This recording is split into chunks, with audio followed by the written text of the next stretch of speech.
We're entering a new phase in the appropriation of the Universal Apostolic Preferences put forward first in February 2019. Since then, of course, we've had a pandemic. And of course, we've had various other experiences which lead us to think again, perhaps think we need to refine, perhaps think we need to deepen. It's in connection with this new phase that I've been asked to recycle in this video a talk that I originally gave to my province very soon after the preferences were put forward. And the talk is structured around 5 basic questions. The first of those questions is a simple one. What are the Universal Apostolic Preferences? Well, at the very simplest level, we're talking about 4 aspirations, 4 statements of intent and purpose. And I quote, "To show the way to God through the spiritual exercises and discernment. To walk with the poor, the outcasts of the world, those whose dignity has been violated, in a mission of reconciliation and justice. The third, to accompany young people in the creation of a hope-filled future. And finally, to collaborate in the care of our common home."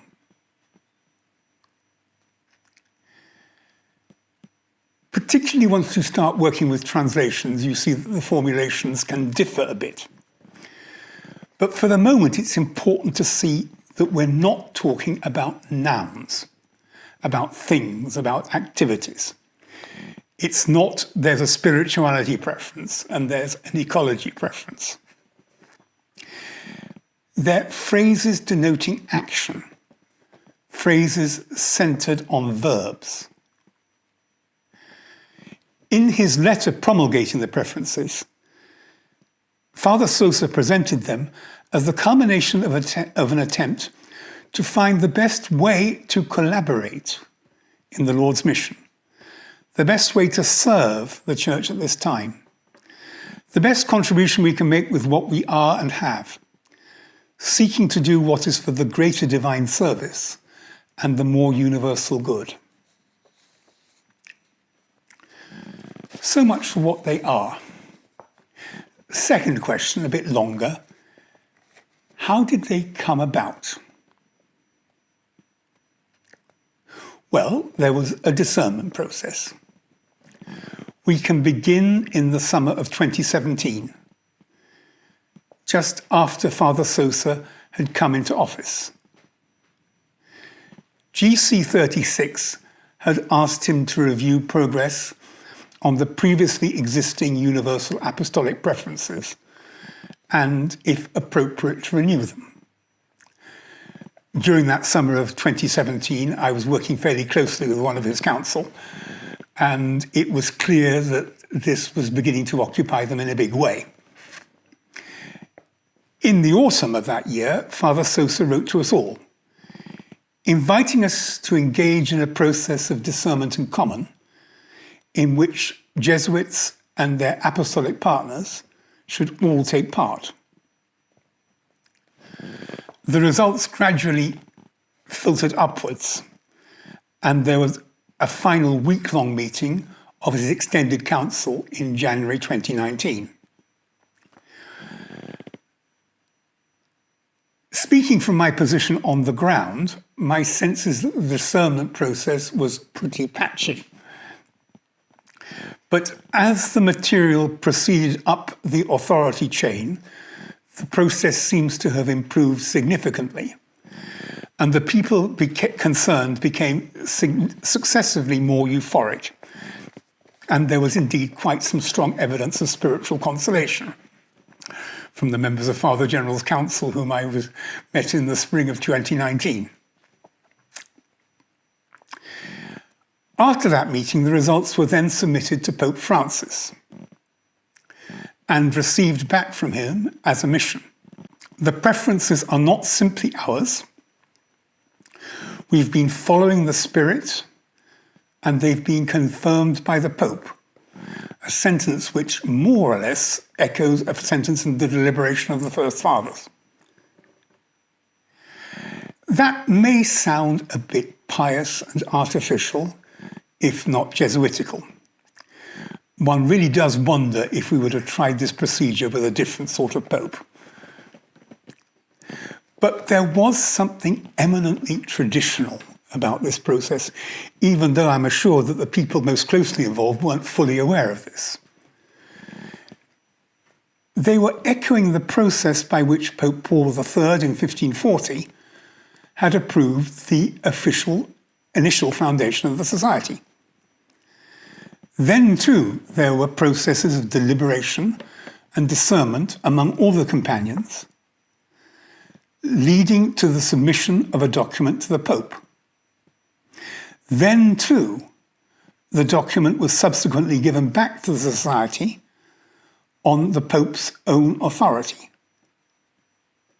Then, too, discernment in common preceded the giving and receiving of a mission and shaped the form that that mission took. Perhaps, indeed, there's a parallel between the universal preferences and the ministries named at the beginning of the formula of the Institute. Somebody who's asked to join the Society is not simply told, this is what we do. He's told rather he should keep in mind that he's entering a body centered chiefly on the following purposes. It's leaving open we can do other things as well, but somehow or other indicating preference. It's quite hard to get the nuance of this word preference, and I'll come back to it. But first of all, a word about the relationship between these preferences and the previous preferences of Father Kolvenbach.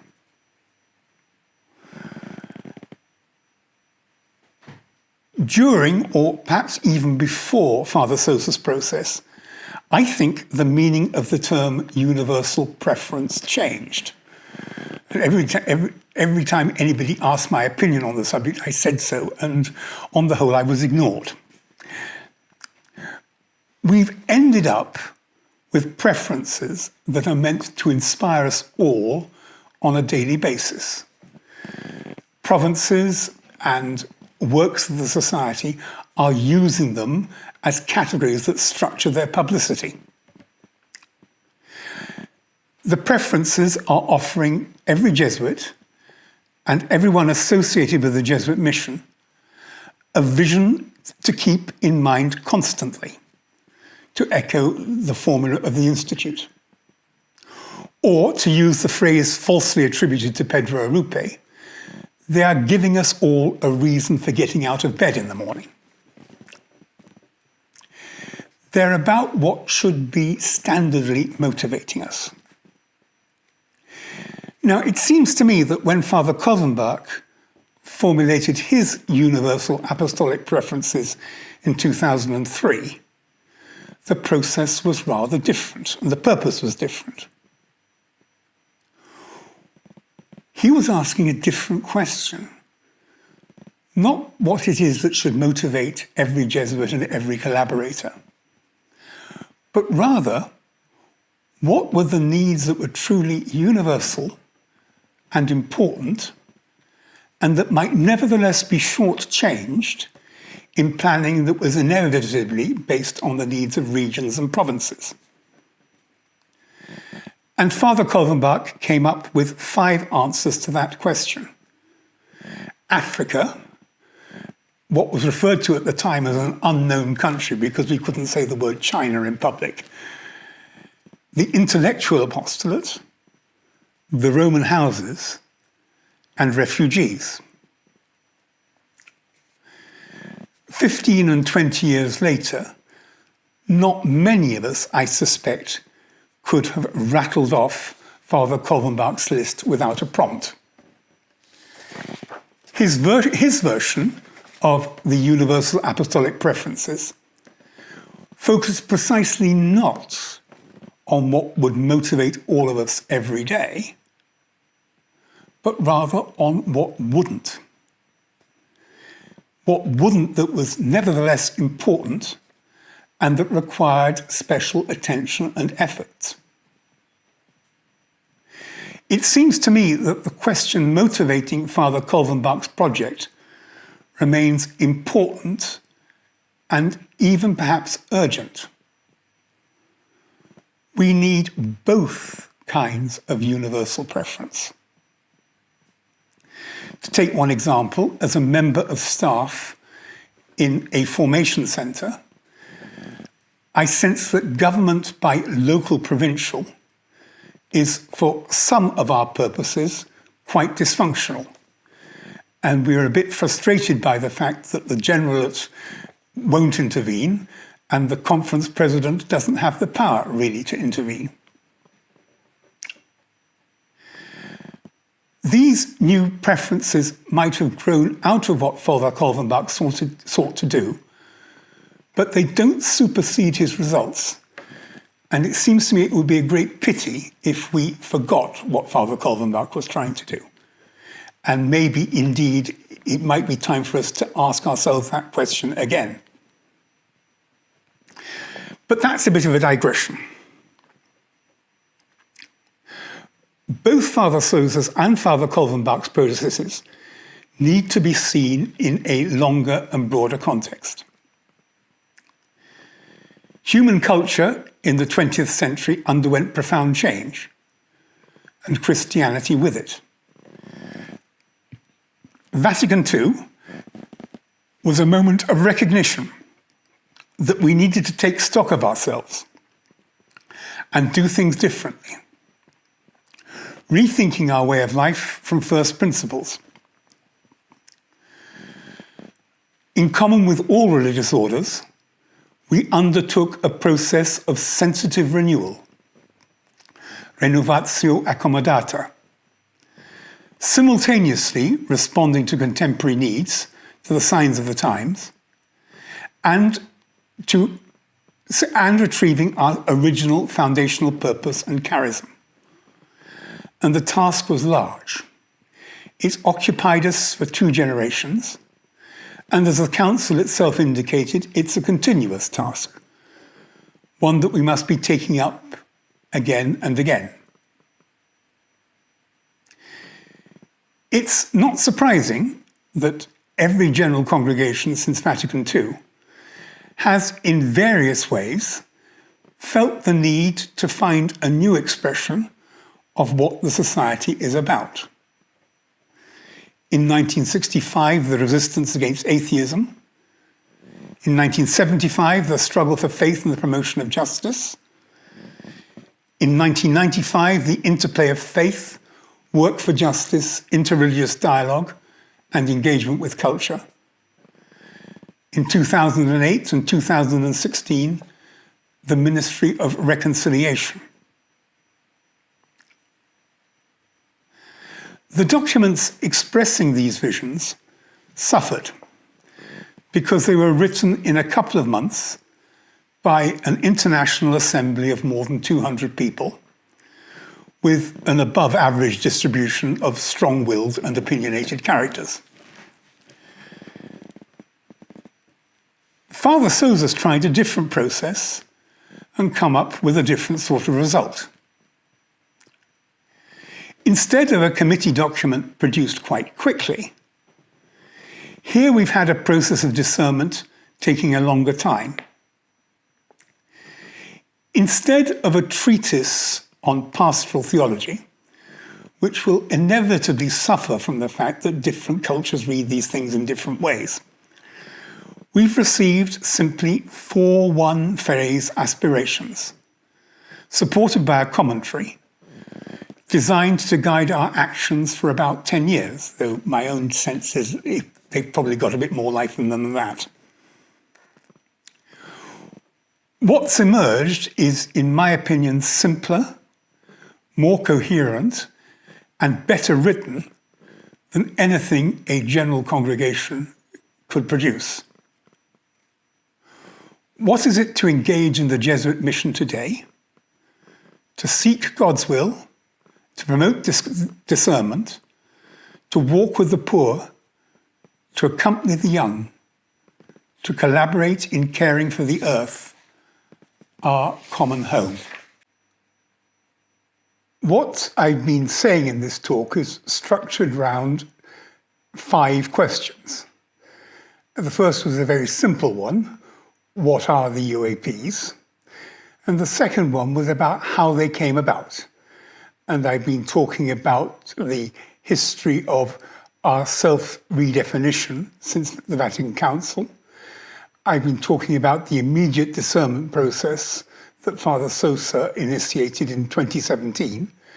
And I've been talking about the relationship with Father Kolvenbach's rather different universal preferences. The next question I want to look at is, what does Father General want us to do with these universal apostolic preferences?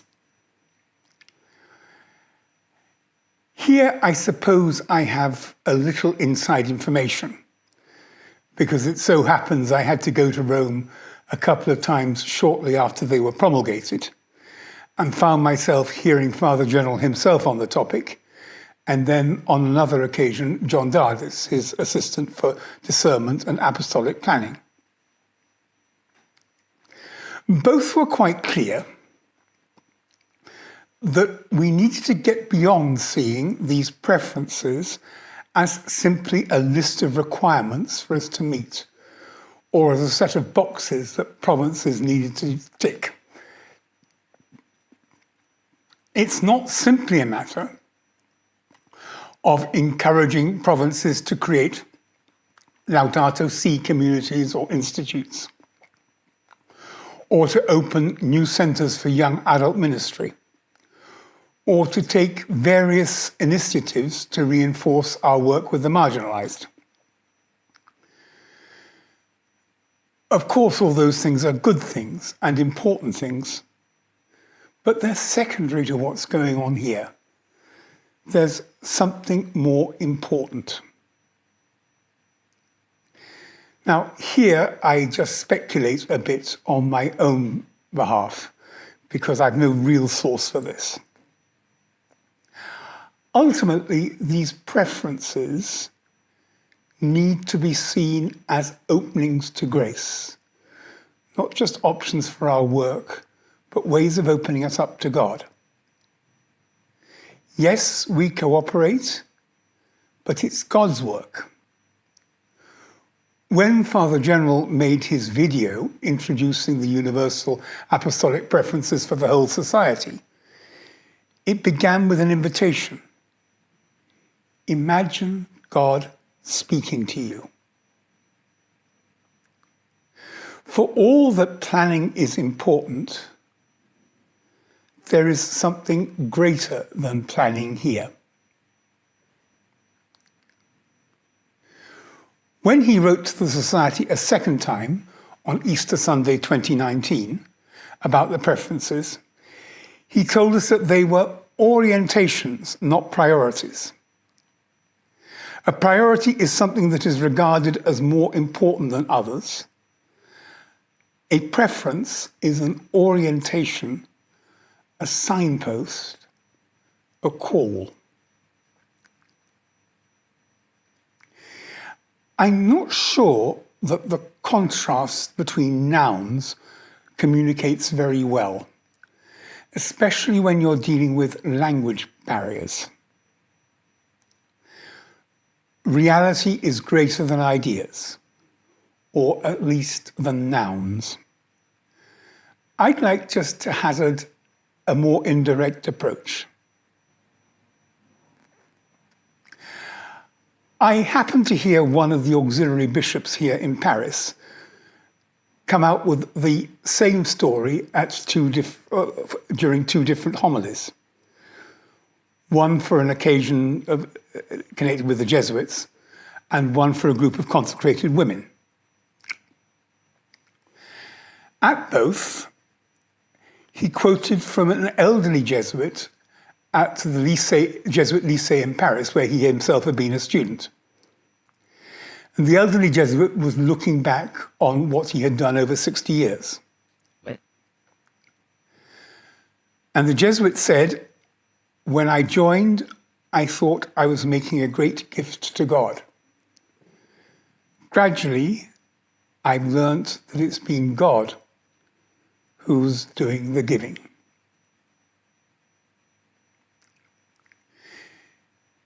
That's a commonplace of piety, of course. But it takes us into the interplay between our action and God's.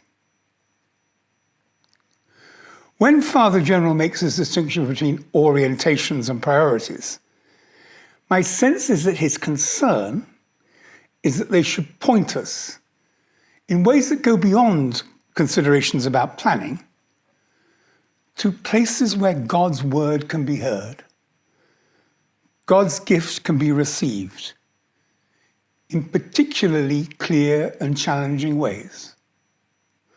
Of course, God can be found everywhere, but nevertheless, some things open us up to God more than others. He's pointing us towards places of vulnerability, places that might seem threatening, the realities of the marginalized, and perhaps especially of those abused within the church, of the young who think differently, who are digital natives, and who perhaps evoke guilt in the baby boomers of my direct generation about how we have sold them short. The challenges of climate change and of counteracting the environmental destruction being caused by the dominant economic system. By opening ourselves up to those human realities, somehow or other we can let God change us. Those are the places where consolation and desolation are in conflict. The places where we can grow.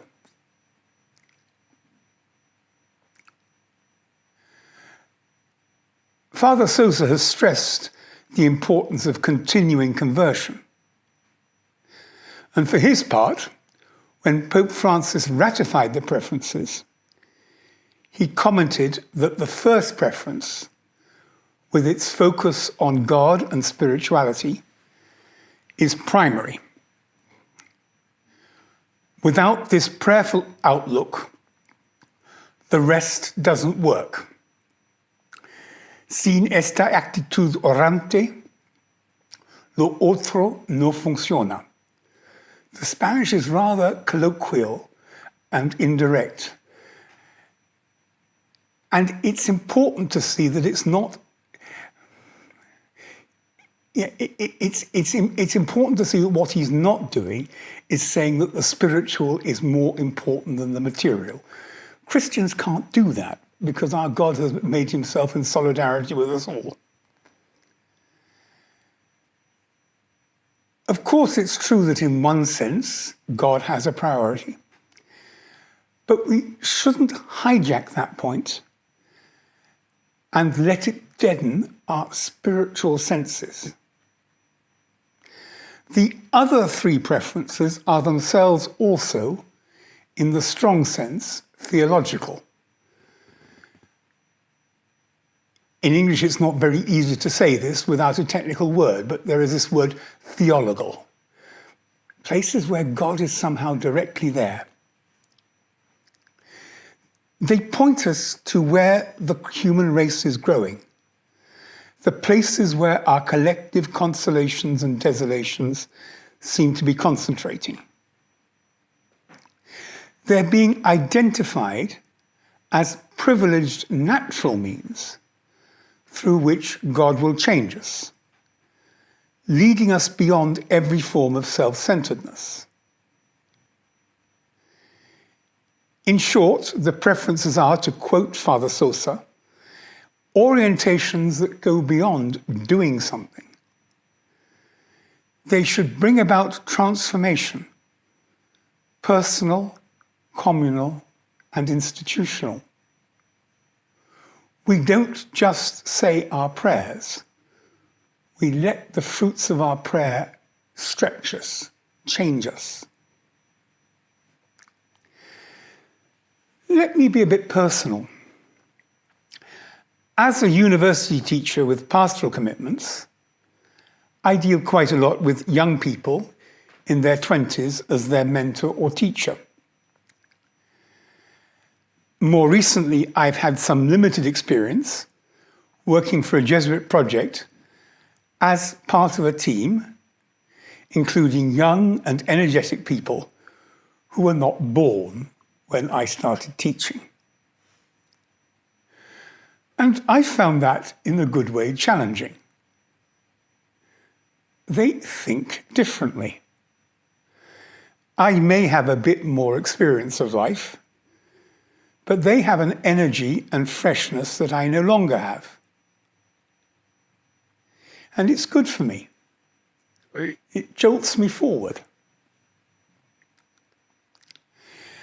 I can also say something similar about my encounters with the enormous reality of child abuse. For me, this began a long time ago, very soon after I was ordained. I spent my first summer as a priest assisting and supplying for a very colourful English Jesuit called Algy Sherburn in a prison in the north of England. Members of my own province will probably be amused at the idea that Algy, of all people, could be a mentor for me. But Algy did do something which I remember to this day.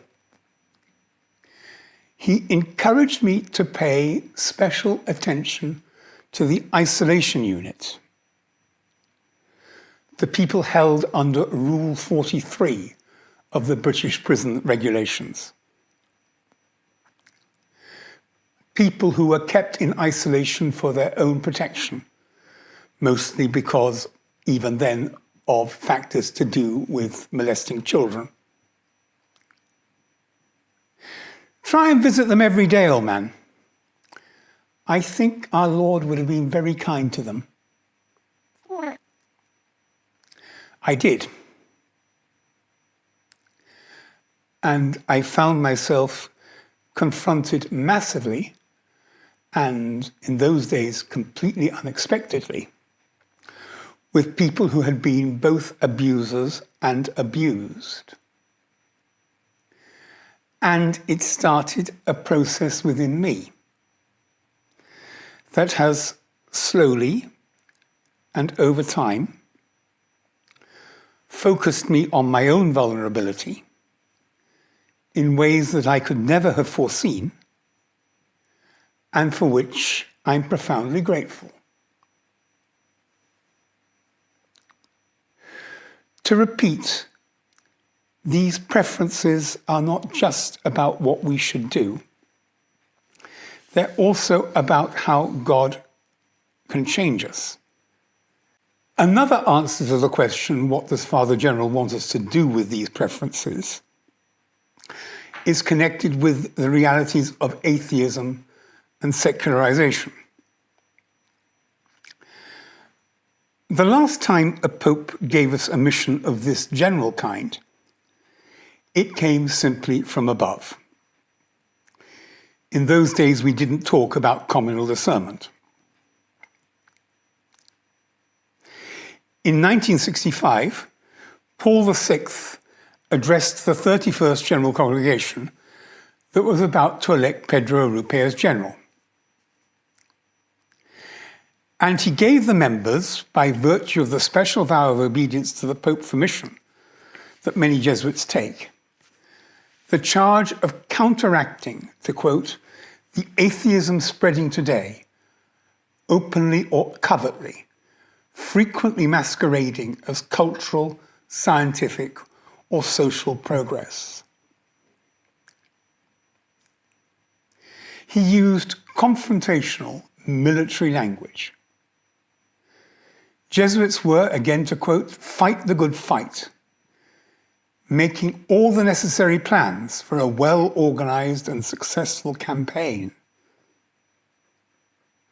St. Michael the Archangel, no less, was to be the guarantor of victory.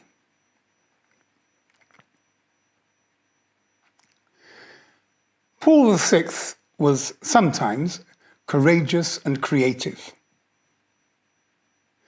But here perhaps an assembly of Jesuits evoked his anxieties too about the great changes that he did so much to enable and encourage. But if, like Pope Francis and Father Sosa, you take your lead from a document such as Evangelii Nunciandi, the document that Paul himself wrote 10 years later, something different emerges. Yes, we need to resist secularism in its older and newer forms. But nevertheless, secular society is something positive, a sign of the times that affords us the opportunity to renew our presence in the heart of human history. We need to get beyond the nostalgia for the expressions of a religion proper to a past culture. We need to get beyond a sense of Jesuit mission as simply reducing all peoples to the obedience of the visible Roman Catholic Church. To quote Father Sosa, in a mature secular society, the conditions exist for the emergence of circumstances conducive to personal religious processes, independent of social or ethnic pressure, that allow people to ask profound questions and to choose freely to follow Jesus.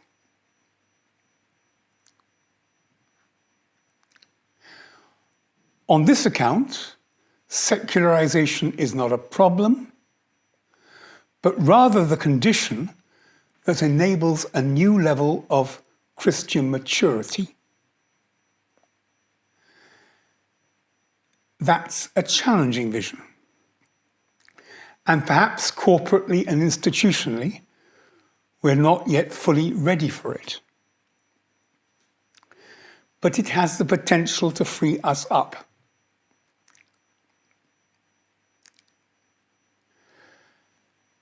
Secularization encourages us and forces us to take our place in the heart of human history. Not as lieutenants of Michael the Archangel, as agents of a divine authority, confronting cosmic sinfulness and retrieving souls from the disaster which the creation has become. Confrontation and condemnation are absent from the language of the universal apostolic preferences. What's central, rather, is the idea of collaboration in an enterprise of reconciliation larger than ourselves, larger than our ecclesial projects. An enterprise that is of God, an enterprise in which we are but one of the agents.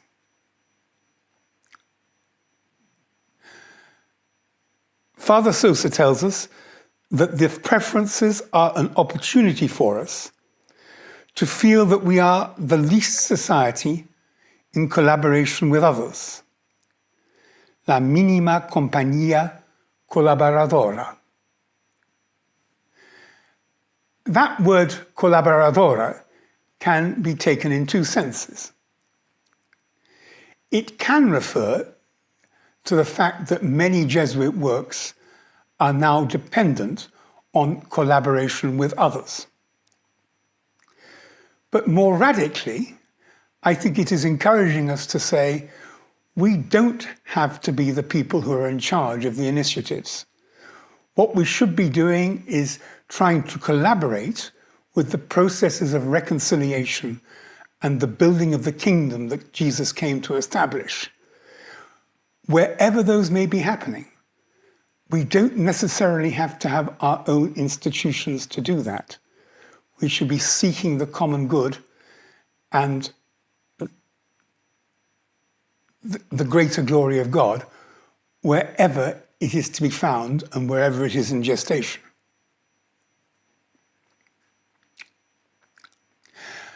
Another point about what we're to do with these preferences, I think, comes out if we look at the language in which they're couched.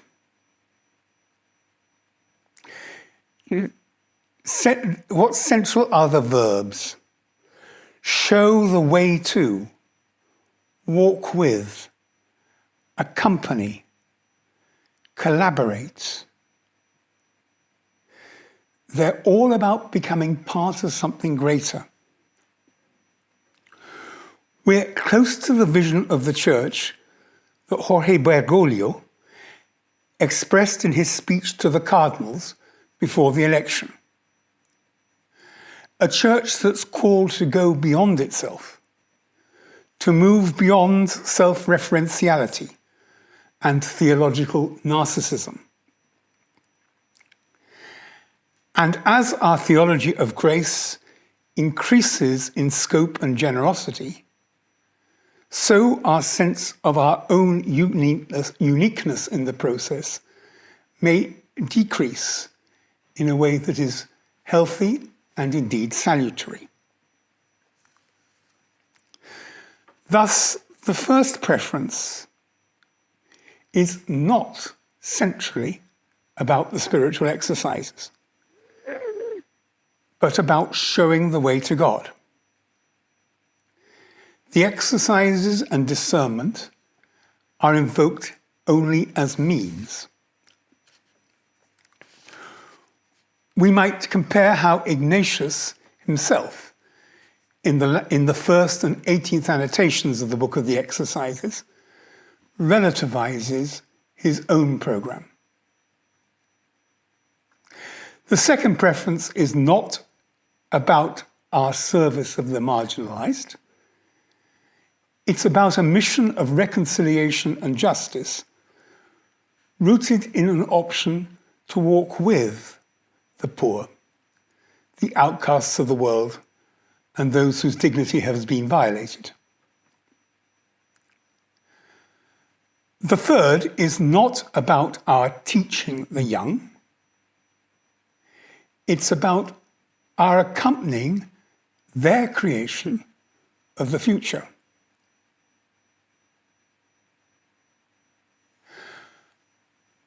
And whereas the first three preferences draw to some extent on our tradition, the fourth, about collaboration in care for our common home, cannot, because it depends on a quite new sense that our agency, our creativity, our entrepreneurship, our moral behavior,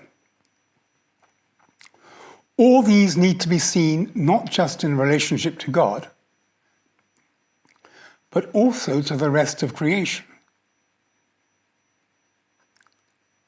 Finally, the prominent references to abuse give us a new freedom to see that the Church, for all that it remains central to what we do, can in practice be not only the sign of the solution, but also in practice a large part of the problem.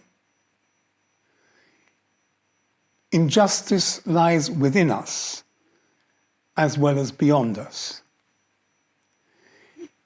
Getting that point right has been too difficult for much Catholic theology, and we're still struggling to find a way of articulating our identity which does justice to what must be said about the presence of Jesus and the hope he brings in our community, and the reality of our deeply flawed performance.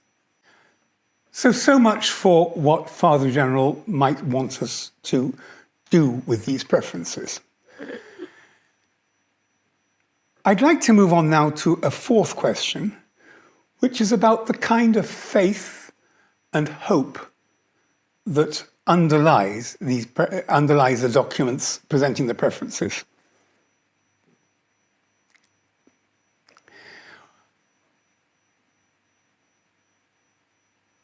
The preferences seem to be marked by a startlingly bold optimism that some may regard as excessive or naive.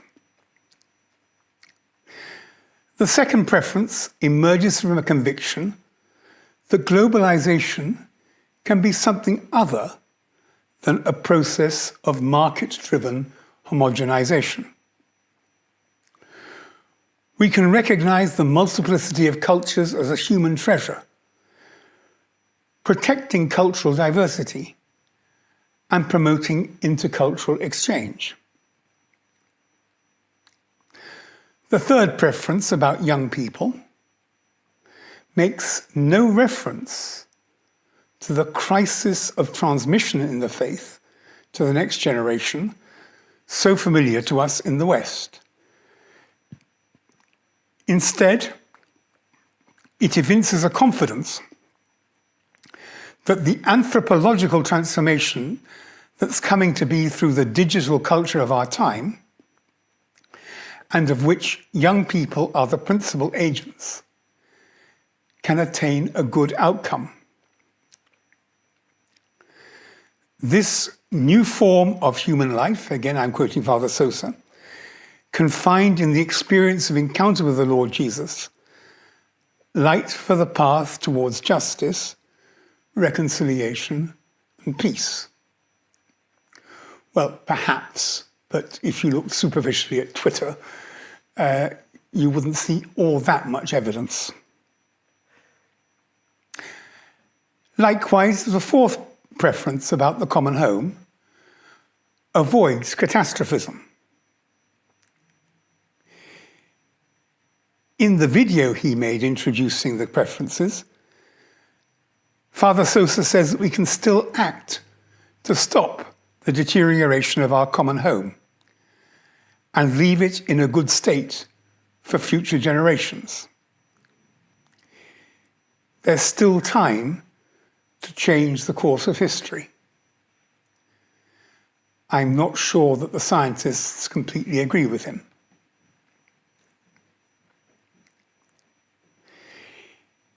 It's, of course, theological hope in the promise of the resurrection that underlies statements like these.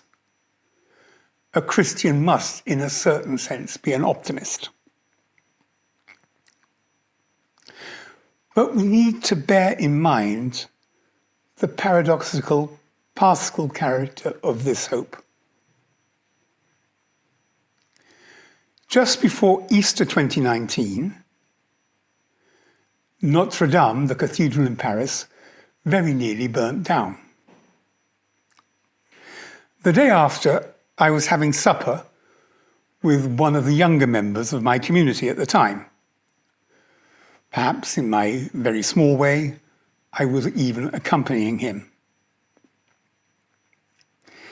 He's someone I admire and whose leads in matters ecological I find quite edifying and challenging. He seemed a bit sad. He'd been reading in a trend in French thought called, bizarrely, collapsology. Collapsology. Collapsology brings together in a distinctive way a wide range of different disciplines.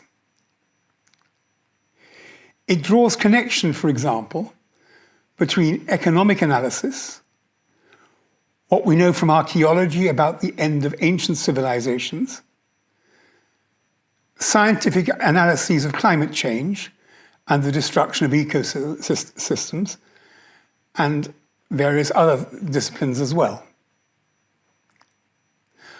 On that basis, its leaders argue forcefully that the breakdown of our civilization is far closer than we like to think.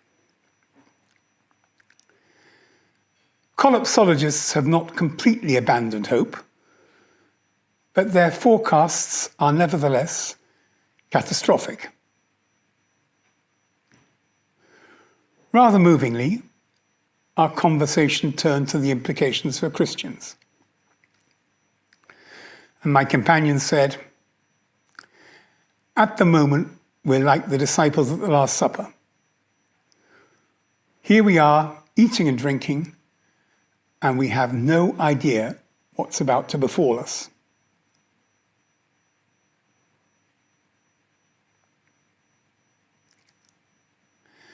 Now, there are obvious reasons why Father Sosa chose Easter Sunday 2019 as the day to send us his second letter on assimilating and implementing the new preferences. Easter hope. But when Ignatius presents us with the office of consoler that Christ our Lord bears, he doesn't simply say that all will be well. Rather, he invites us to make comparisons with how friends generally console each other.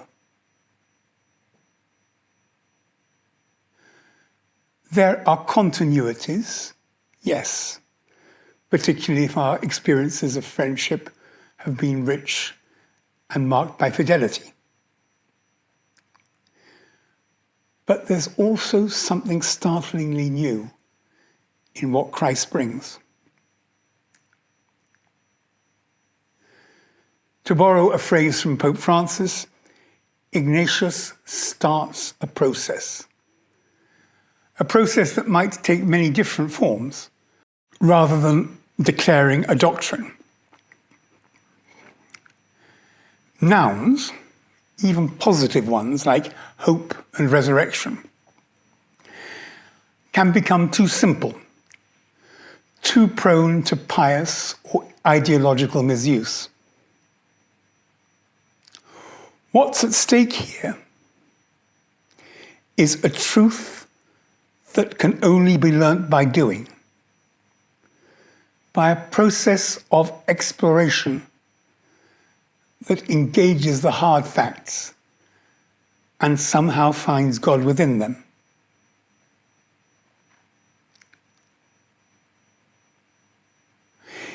In his poem, The Dry Salvages, the US-American poet who spent most of his life in England, T.S. Eliot, wrote of the Incarnation. And he said that the Incarnation, or apprehending the Incarnation, is an occupation for the saint. No occupation either, but something given and taken in a lifetime's death in love. Not an occupation, not an apostolic choice, but a process of receiving and giving, a process of life leading to death and to life again. These preferences are optimistic, but they make sense only if that optimism is set within a mysterious Paschal space.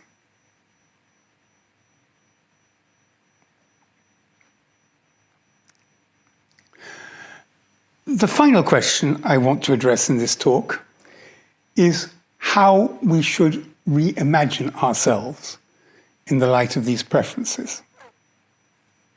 The final question I want to address in this talk is how these universal apostolic preferences indicate ways in which we might reimagine ourselves.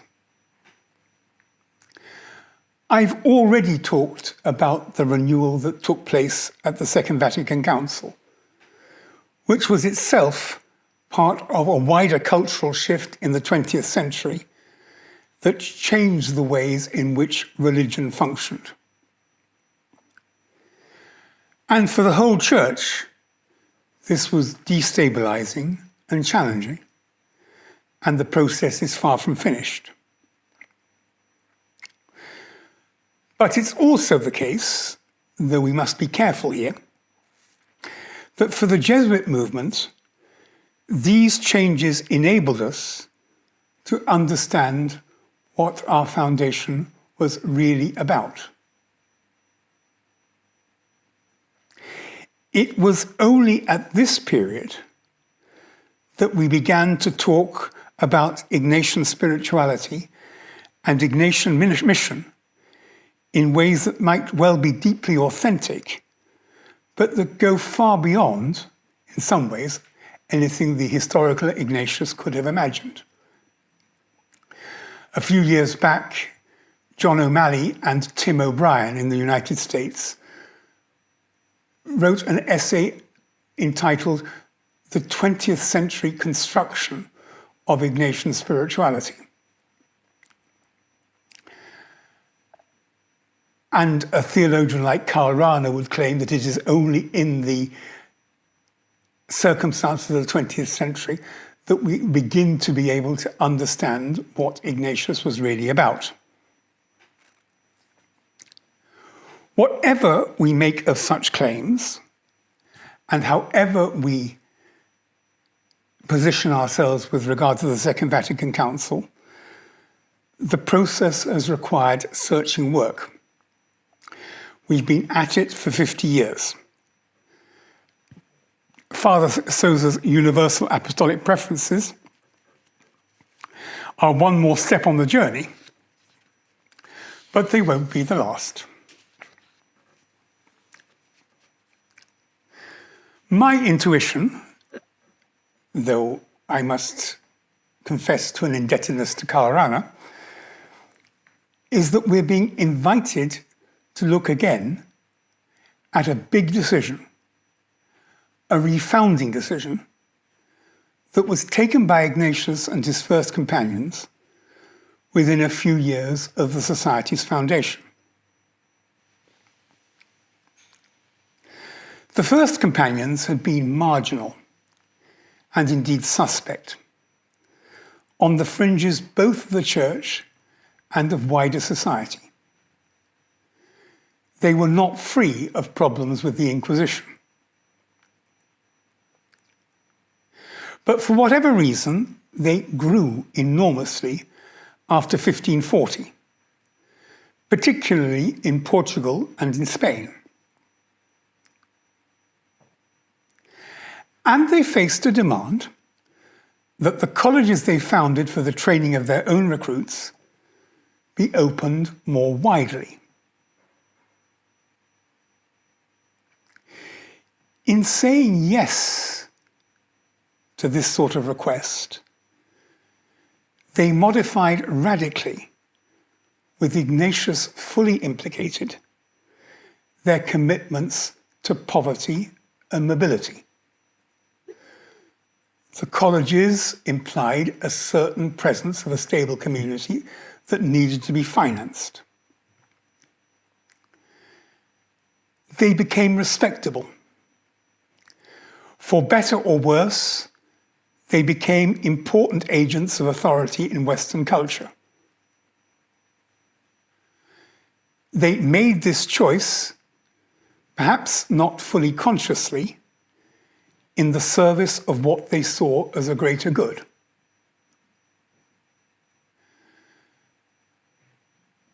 Nevertheless, it was a big change. It was effectively a refounding in Ignatius's lifetime. Somewhere John O'Malley had a sentence where he says, "Hardly is the ink dry on the constitutions that Ignatius is authorizing changes that go against them." Now, there's no point in us criticizing that option. And we would not be here if the early Jesuits had not made it. But nor should we see it as something which binds us permanently. Perhaps we're being invited now to position ourselves to see that choice as a choice of its time, one that we can and should let go of, or at least modify, in our own. Perhaps we should be content no longer to run our own projects, but rather to help others run theirs. Perhaps we're being called to be a marginal presence in the societies in which we are called to live and work. It's very easy for us as Jesuits at the moment to think we're being taken over by Indians, because we're, I think, now at the point where more than 1 in 4 Jesuits is a member of the South Asian Assistancy. Now that's true inside the society, but in India itself, Christianity remains a minority option, a minority religion under threat, with all the implications that that may have. And forms of being Jesuit that suited Renaissance Europe don't necessarily work out there, nor should they. In 1978, Karl Rahner wrote a piece that he regarded as his spiritual testament, in which he imagined Ignatius speaking to a contemporary Jesuit. And there, as is comparatively well known,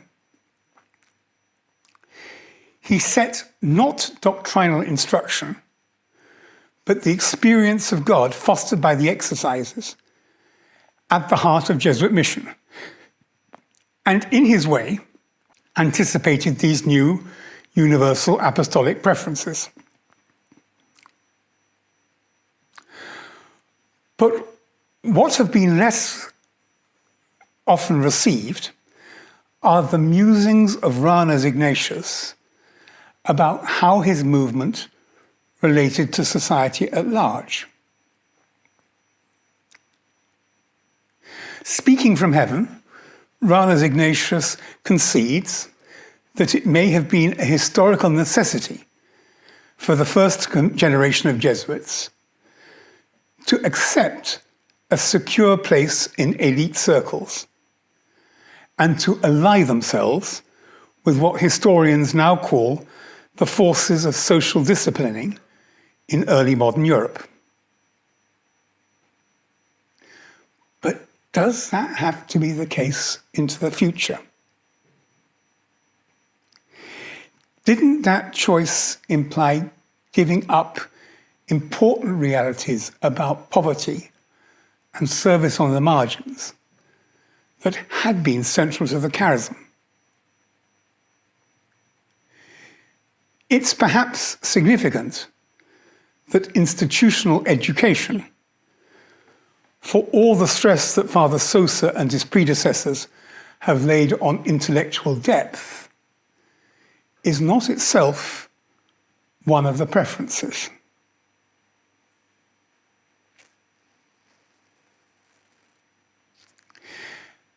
Maybe these preferences are about our reimagining ourselves a bit. I've already talked about how the new universal apostolic preferences resemble in their purpose the first major paragraph of the formula of the Institute.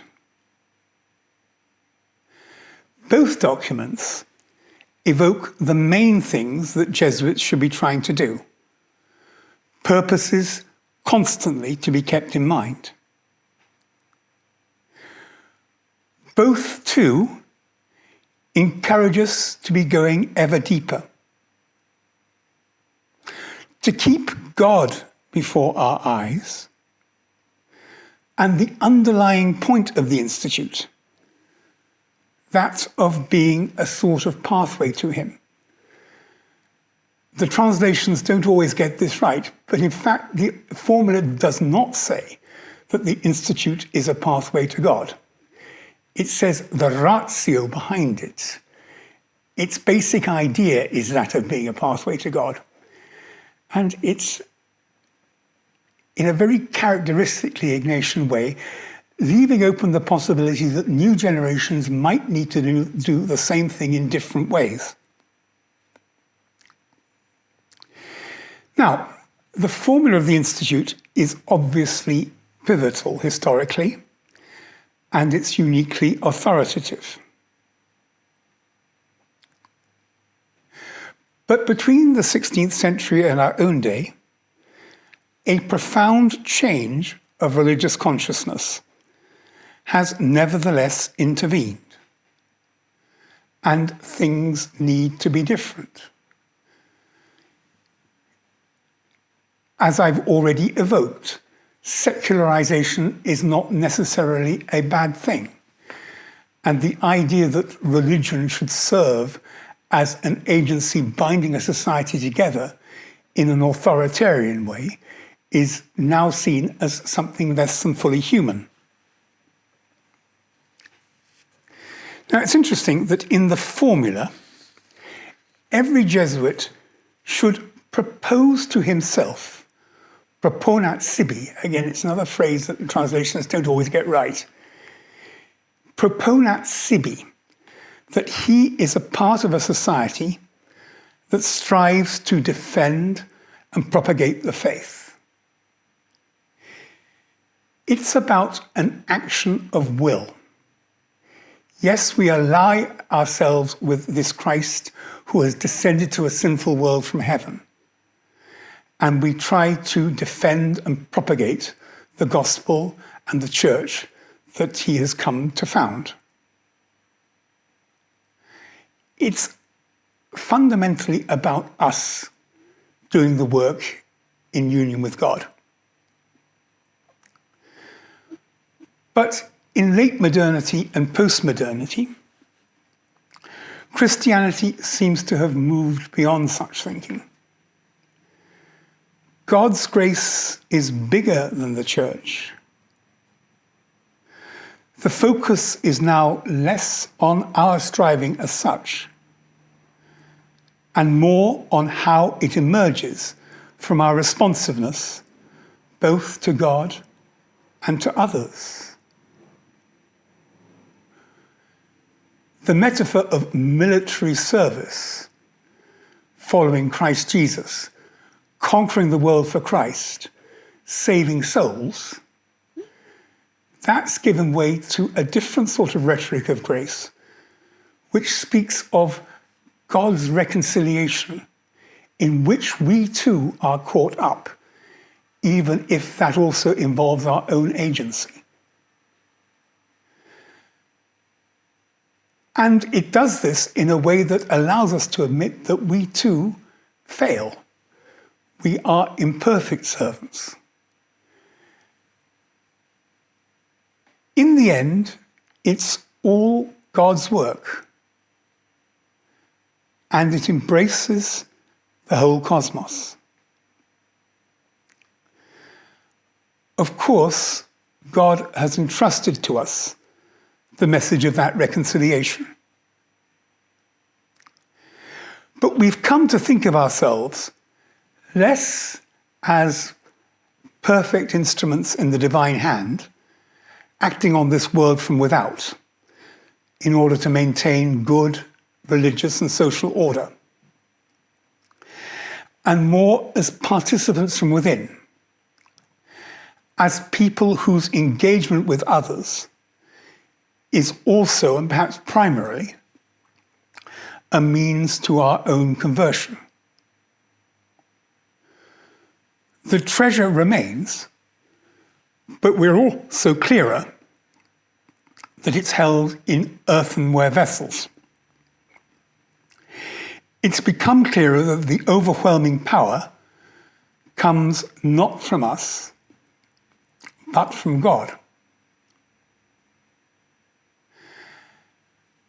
There are certainly, it seems to me, convergences between the formula and the preferences.